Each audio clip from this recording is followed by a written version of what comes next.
Tinaas ka ng konti ang pensyon ng mga senior citizens. Pero dapat po, mas itaas pa ang pensyon nyo. At dapat po, imbis na discounted lang kayo sa inyong mga gamot, dapat po, libre.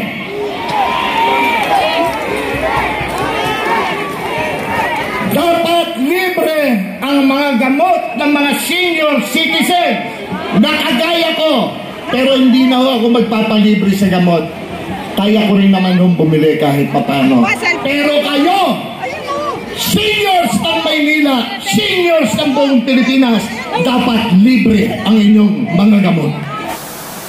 Ang kandidatong may hangaring maglingkod na may integridad at malasakit, kapayapaan at kaayusan, trabaho para sa mga Pilipino, mababang gastos sa edukasyon at dagdag na benepisyo sa mga senior citizen ang kaniyang advokasya. Ang numero 58, palakpakan po natin, Senador Pili Mr. Efectivo Salvador!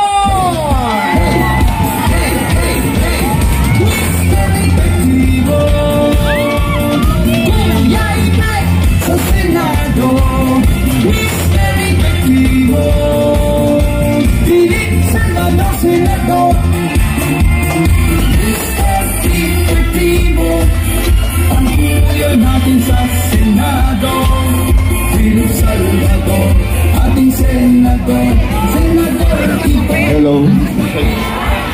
Ay, ang pangit. Hello. Hi. Sige, tanggalin niyo yung kaba ko. Maynila. I'm honored to be here.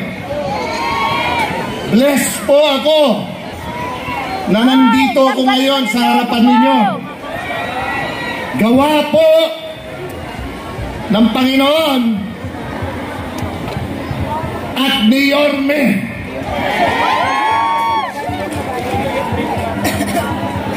Manila, God first! God First! Manila will be. Freedom! Hindi ko marinig. Manila will be. Totoo po yan. Totoo po yan. Kaya nga po, ganito kayong karami ngayon. Kaya nga po, gabi-gabi, lahat ng distrito sa Maynila, naglalabasan ang mga tao dahil gusto nilang ibalik si Yorme!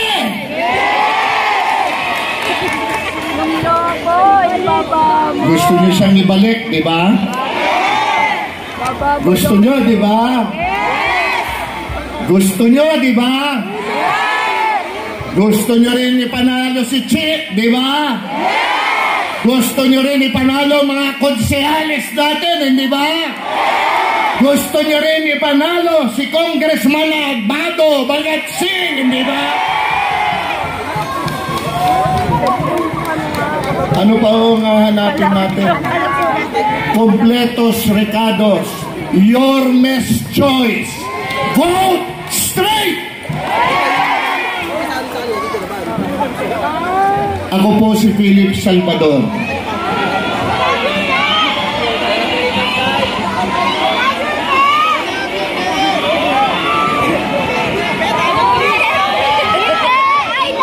Kamusta na po kayong lahat?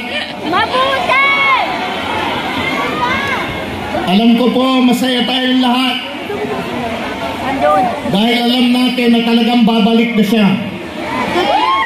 Dahil hindi kayo papayag na hindi siya bumalik. Hindi po ba? Tama po ba ako? Sino yung babalik? Sino? Sino yung vice mayor niya? Eh, yung mga konsyel niya? They are your mess! Your mess! Your mess! Oh, napagod na kayo. Ako po ikaharap nyo ngayon, hindi po si Philip Salvador na artista. Pero teka muna, meron din ho bang tumangkilik sa inyo sa aking mga obrang pelikula noon? Totoo po ba yan? Ako, alam niyo po bang hindi na kayo mabubura sa aklat ng buhay ko bilang artista? Totoo po yan. Kayo po ang gumawa sa aking superstar. Kayo po ang gumawa sa aking box office king. At dahil naging inspirasyon ko kayo, pinagbutihan ko po 27 beses ako nanalong best actor. Dahil po sa inyo yan. Dahil sa tiwalang ibinigay niyo sa akin. Isinara ko po ngayon ang aklat ng aking buhay bilang artista. At muli po akong nagbukas ng panibagong aklat. Pero hindi po bilang artista, kung hindi bilang public servant. Kung ako po'y sinuportahan ninyo noon, maaari po ba akong umabot muli sa Maynila ng inyong suporta para sa aking kandidatura bilang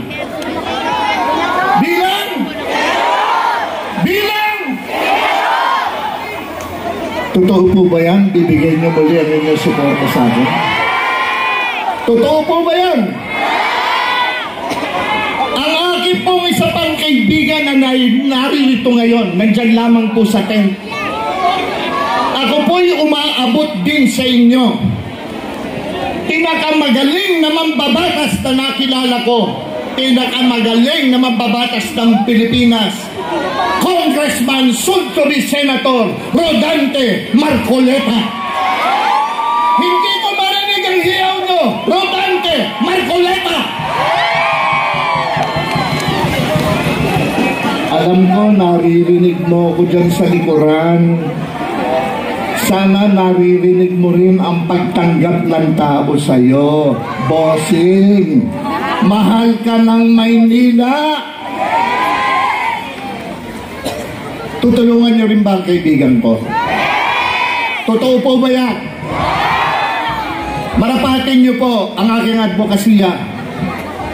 Nais ko pong ipagpatuloy ang naiwanang laban ng dating Pangulong Rodrigo Roa Duterte. Labanan ng korupsyon, kriminalidad at ang salot na droga.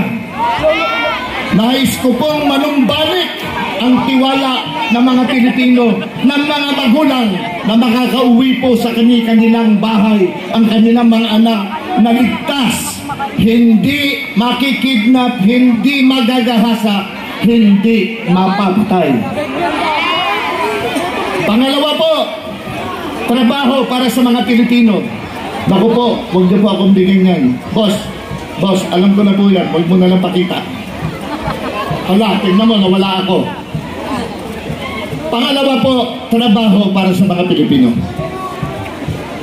Kailangan po talaga magkaroon ng matibay na batas. Na matibay talaga para magkaroon ng trabaho mga Pilipino dahil hirap na hirap po tayo ngayon. Kung meron kayong 3 anak, mag-asawa kayo, wala kayong parehong trabaho. Paano nyo itataguyod ang mga bata? Sa gabi, tulog ang mga anak nyo, nag-uusap kayo. Paano na gagawin natin? Wala tayo parehong trabaho. Pero kung may trabaho po ang mga Pilipino, hindi ho maghihikaos ng ganito.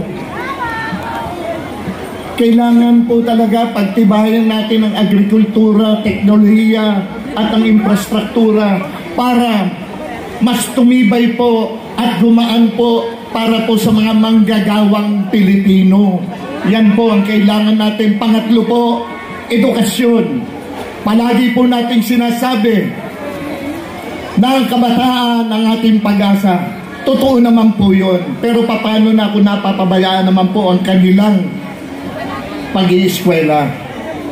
Kung napapabayaan natin ito, nagtataasan, presyo ng mga libro nila, notebooks, mga kagamitan na kailangan nila sa kanilang pag-iskwela. Lalo na po ang pampublikong eskwelahan, public schools. Marami po tayong guro. Pero kulang na kulang naman po tayo sa school buildings. Kulang na kulang po tayo sa mga silid-aralan. lalo na po sa mga probinsya. Sa silid-aralan, 80 hanggang 90 estudyante nagsisiksikan sa loob. Yung iba po, sa sobrang pagod, napapaupo na lamang po sa sahig. At yung iba, nakatayo maghapon. Mula alas 6 ng umaga hanggang alas 12 ng tanghali, ang klase ng pangumaga. Panghapon, alauna hanggang alas 6 ng gabi. Karamihan po sa probinsya, naglalakad pa. Paano? Anong matututunan nila? Dapat po lagyan ng magandang pondo ang para sa edukasyon ng mga kabataan. Para po madagdagan ang mga school buildings ng mga public schools, silid-aralan, pati na rin po ang mga premyadong paaralan. Ibaba natin ang presyo ng mga libro, ng mga notebooks, ng mga kagamitan na pangangailangan nila, lalo na po ang kanilang matrikula. Panghuli ko po, ang unang-una pong grupo sa buong Pilipinas na nagpatakbo sa akin bilang senador, ang mga senior citizens. Totoo po, may batas na. Kapag dumating ka ng 80, 90, 100, meron na kayong matatanggap. Totoo po, tinaas ka ng konti ang pensyon ng mga senior citizens. Pero dapat po, mas itaas pa ang pensyon nyo. At dapat po, imbis na discounted lang kayo sa inyong mga gamot, dapat po, libre.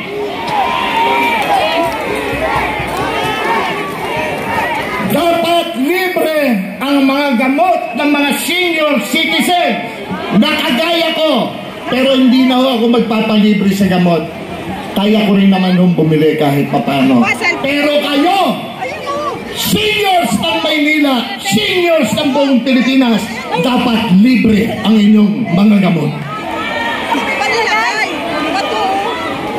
Ito po ang sa akin, Maynila, lagi natin unahin sa ating kalagitnaan ng ating Panginoon Diyos. Hindi po tayo magkakamali sa ating patutunguhan at magiging desisyon sa buhay.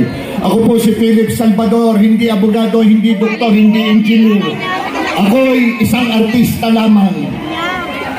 Pero ako po yung artistang magiging epektibong maglingkod at magserbisyo sa sambayanang Pilipino. Magandang gabi po sa inyong lahat.